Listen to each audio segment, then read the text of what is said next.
pleasures and count its many tears.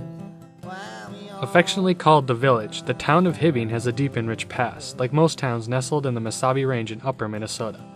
However, it is missing something that would be expected from a town of its age and size.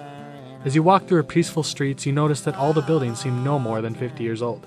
In fact, they appear relatively new. This may strike you as odd, considering that Hibbing is over 113 years old. So what exactly transpired to cause this strange anomaly? To answer this question, we must look back in time to when a man named Frank Hibbing founded this quaint little mining community. On a cold winter day in January of 1892, an enterprising iron prospector named Frank Hibbing decided to set up camp. When he awoke the next morning, he stuck his head out of his tent and stated, "I believe there is iron under me. My bones feel rusty and chilly." Working in the recently discovered Mesabi Iron Range for several years, Hibbing's intuition proved correct, and with the help of his companion, A.J. Trimble, the village of Hibbing was incorporated in August of 1893. At its inception, the town relied primarily on the already established logging industry until the first shipment of ore was sent from the Sellers Mine in 1895. The ore proved to be profitable, causing the opening of other mines such as the Hullrest and Mahoning mines. With the mines came the railroad, and Hibbing flourished. By 1920, the population passed 15,000. As the town continued growing rapidly, it needed to expand. The only outlet was south, since the mines were encroaching from all the other directions. In 1890, the Oliver Mining Company, one of the major mining enterprises on the Mesabi Range, leased the mineral rights in the general area of where Hibbing was founded.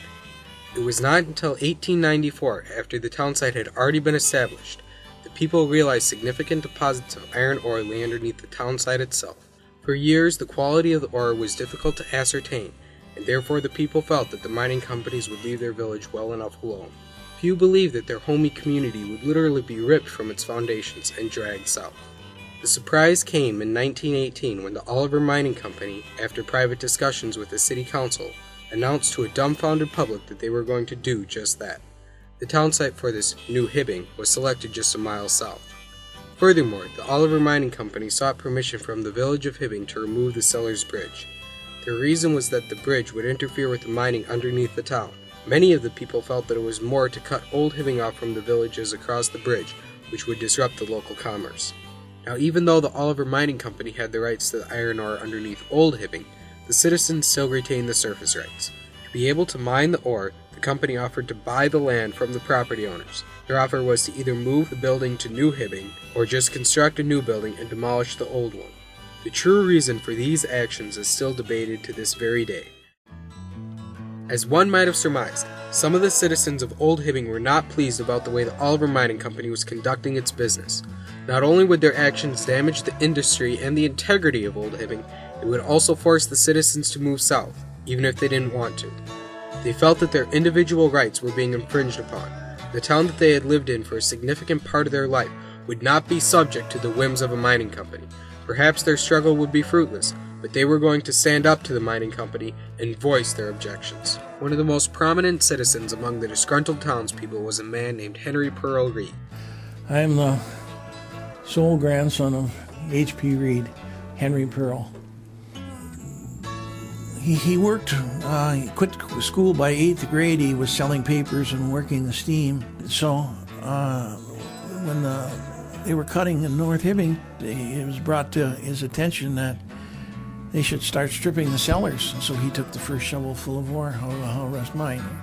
In 1919, Reed and upwards of 75 other citizens of Hibbing filed a temporary injunction case against the Oliver Mining Company.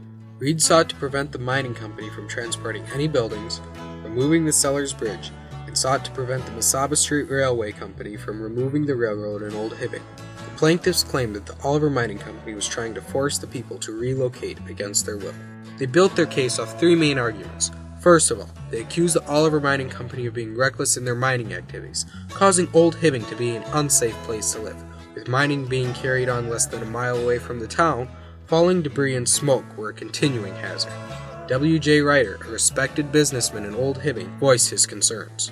The mining operations on property next to the pits were detrimental from this standpoint. It was dangerous to be too close to the pit from the standpoint of blasting. It was detrimental to the property also from a standpoint of mining operations, which had caused business naturally to flow south to get away from the danger, as well as the objection to the coal smoke and soot that were caused by those operations. That has driven business from the north end of the town, further south. Furthermore, by announcing the move of the town, the Oliver Mining Company was causing the Mesaba Street Railway Company to pull their railroad out of Old Hibbing. When asked if purposefully requesting the railway route to be changed was a step in their agenda, W.J. Olcott, president of the Oliver Mining Company, simply replied, "Yes, sir." Lastly, by planning to remove the Sellers Bridge, the mining company was harming the businesses in Old Hibbing. This would severely limit the transportation of goods and people to the northern villages. Reed further remarks, Well, I would say that the town they left, without a railroad to the north, the property would almost become valueless. It wouldn't become valueless at once, but in the course of 5 or 10 years, as the mining opened up and the big pit opened up. There would be no road to the north. We would all have to either go south to get out of town, and the smoke and other mining operations. A big town being established over there by the mining company, the business would all go over there naturally. It is not there now, but it would go there inevitably if there were no way to keep continuing our relations with the other range town from the north. The court case was heard Saturday, February 21st, 1920, and lasted 2 weeks. In the end, the judge laid down his verdict. The town was going to continue the move. Reed appealed to the U.S. Supreme Court, where it was promptly denied on the basis that it was in no violation of the 14th Amendment, their property rights.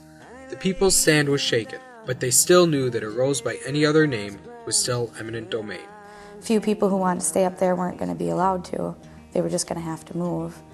But they wanted to try every avenue, so. Because of Reed's actions and the outcome of the court case, the people's attitude toward the move changed as they came to the realization that there was no other alternative than to relocate to New Hibbing. That's why in 1921 to 1922, only a year after the court case, the majority of the town was moved. The move in 1921 to 1922 was truly dramatic because of its intense activity.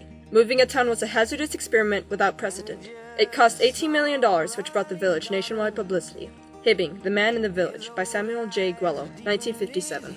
During this period, 205 buildings were moved to New Hibbing. Old Hibbing remained a business and residential center up until the 1930s, when the mining companies bought the remaining structures. The final building was moved in 1968, causing the long drawn-out feat of moving a mining town to end. In retrospect, we can see that it was necessary to have the town moved because the United States needed the iron ore for World War II. The Hibbing deposits are some of the richest in the world and contributed over half of the iron ore used in the war. Moreover, the move not only allowed for the Hull Rust mine to become the world's largest open-pit mine, it also allowed for new municipal buildings provided as compensation by the mining companies. The mining companies were, building these beautiful buildings and arranging a unified downtown district.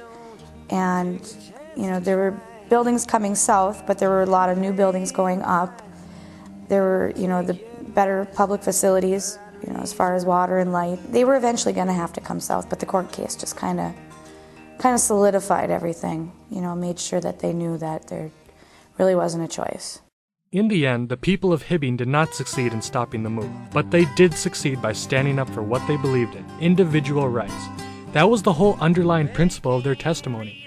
Why should a company have the right to seize private land, if only for the value of that property? It wasn't the move that was the problem with Reed and the other villagers. It was that the mining company was forcing them to move by cutting off the bridge and removing the railway, against the consent of the public. All their lives they had been working and earning their way of life, only to be forced off by a big corporation. Even now, Midway, a town near Hibbing, is rumored to be moved so the mining companies can get at the ore. With the reemergence of issues like eminent domain today, one can see that history does tend to repeat itself. All in all, the people of Hibbing took a stand for what they believed in, individual rights. Their stand was for a way of life. Their case was heard and acknowledged. They brought awareness to the effects the move would have on the citizens, and even though they failed to prevent the move, they did change the attitude with which it was carried forth. They protected their livelihood, they gained the benefits of new buildings, and they wholeheartedly represented the spirit of the community. A town is defined by its people, not its location. Lay down your weary tune, lay down. The ore under the body of the town was just so important that wouldn't have mattered what had happened when. Eventually, everything was just going to move, and that was going to be that. It was just too important to leave there. I don't like to see things change, and I even understand that.